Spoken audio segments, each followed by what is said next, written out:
अपनी हमारी जिंदगी तो नर्क है, पर बच्चों को हम स्वर्ग दे रहे हैं। कैसे? तुम्हारी जिंदगी अगर नर्क है तो बच्चों को भी तुम नर्क ही दे रहे होगे। हट जाओ भाई, तुम्हारे हटने से उन्हें कुछ राहत मिलेगी। पर अहंकार बड़ा है। ये तुम जिस जिम्मेदारी की बात कर रहे हो उसमें प्रेम नहीं है, उसमें अकड़ है। तुम कह रहे हो हम नहीं होंगे तो इनका क्या होगा, हम ही तो परमात्मा है इनके। तुम हट जाओ, फिर जो होगा उनके साथ बेहतर होगा। उनके निर्वाह भरण पोषण के लिए जो चाहिए वो देते रहो भाई। तुमसे बेहतर उनकी परवरिश करने वाले बहुत हैं।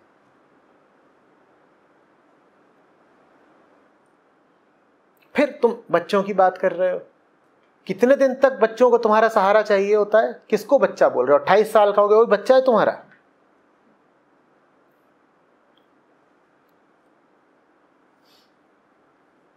आते हैं एक से एक बुजुर्ग, कहेंगे ये मेरा लड़का, और लड़के को देखो तो वो चंदुला हो चुका है। 42 साल का लड़का, कह बस इसकी जिम्मेदारी पूरी कर दूं। अब जिम्मेदारी क्या पूरी करनी है कि इंतजार कर रहे हैं कि वो दादा बन जाए। 42 का वो है, 18 का उसका लड़का है। अब जिम्मेदारी ये है ना कि इसको सफलतापूर्वक दादा भी तो बना दें। कितने दिन तक तुम बच्चों के लिए उपयोगी हो ये तो बताओ।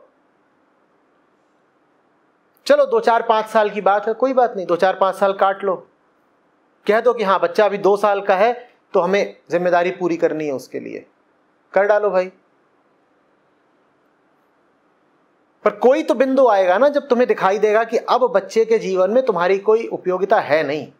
तुम जबरदस्ती महत्वपूर्ण बने हुए हो, क्योंकि महत्वपूर्ण बने रहने से अहम को प्रतिष्ठा मिलती है। बच्चा भी कहता है, घुसे रहते हैं हर समय, ये करो ये ना करो, और हट ही जाओ। जिस दिन बच्चे की मसें भीगती हैं, जिस दिन उस पर जरा सा कैशोर्य आता है, वो उसी दिन कहना शुरू कर देता है कि थोड़ा मेरे लिए जगह बनाइए, परे हटिए। पर तुम्हें तब भी यही लगा रहता है कि इसके पीछे बोनवीटा लेके दौड़े। वो कह रहा है कि तुम्हें पता क्या है कि हम क्या क्या पीते हैं। तुम हमें ये हॉर्लिक्स ही दिखाते रह गए।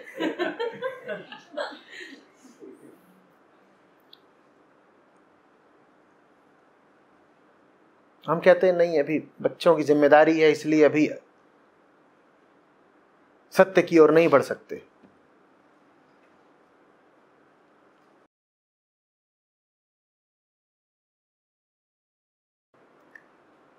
तुम्हें जो बोलना है तुमने बोल दिया, उन्हें नहीं सुनना, नहीं स्वीकार करना उन्होंने नहीं किया।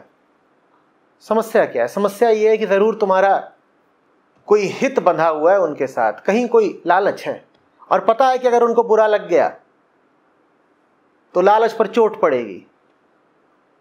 किसी भी तरह का लालच हो सकता है तुम्हारी पहचान उनसे जुड़ी हो, और 50 चीजें होती हैं। रिश्तेदारी में नाम ऊपर नीचे होता हो, जमीन जायदाद वसीयत के खेल तो चलते ही हैं। नहीं तो इतने भले लोग हम नहीं हैं कि हमारी बात किसी को बुरी लगे और हम कहें अरे नहीं, हम बोलना नहीं चाहते हैं क्योंकि हमारी बात उसको बुरी लगेगी।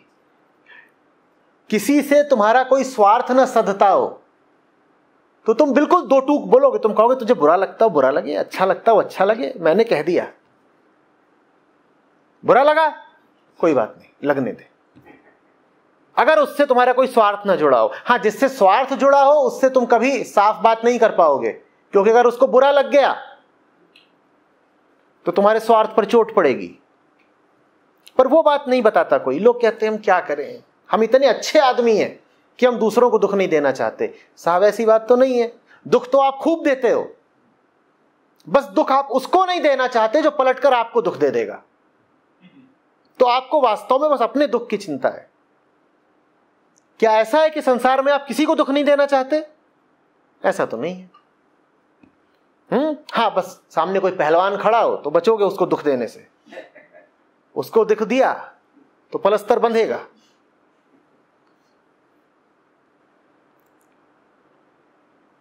अब क्या करें?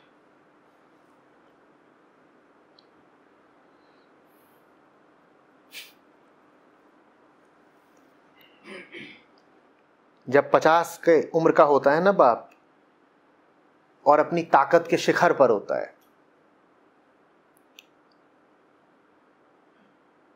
तो बेटा आकर कहेगा नहीं, मैं उनकी आज्ञा की अवहेलना नहीं कर सकता, वो तो प्रातः स्मरणीय परमात्मा की मूर्ति है मेरे लिए, मैं ऐसा कोई काम कर ही नहीं सकता कि उनको दुख हो। ये तब है जब बाप 45-50 का है,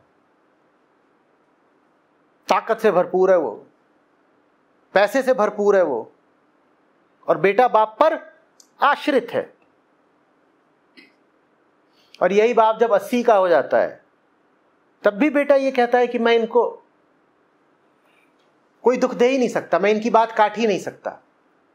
तब तो उसकी हर बात काट लेती हो कि अब जानते हो कि वो तुम्हारा कुछ नहीं बिगाड़ सकता और ना तुम्हें उससे अब कुछ मिलने वाला है।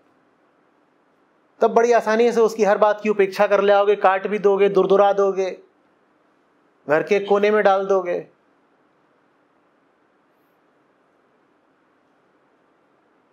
तो इतने हम करुणा से उत्प्रोत नहीं हैं कि किसी को दुख देने से घबराते हो। हम तो बस जो पलट करके दुख हमें मिलेगा उससे घबराते हैं। भौतिक ताकत के पुजारी हैं हम। कोई ताकतवर है तो उसको दुख नहीं दे, कोई कमजोर है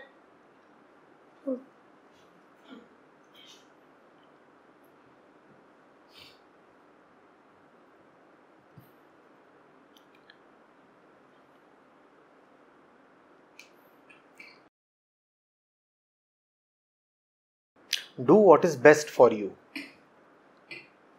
He will pick up the bestness. If he sees you doing stuff that is suicidal, full of self-harm, then he too will imitate. You don't need to do things that are good for him. First of all, do stuff that is good for you, and then he will realize the fundamental principle.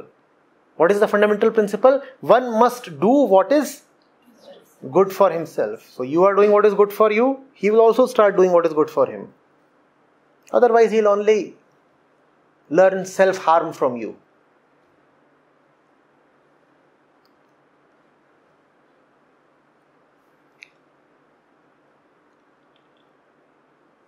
Before we do good to our sons and daughters, have we done some good to ourselves?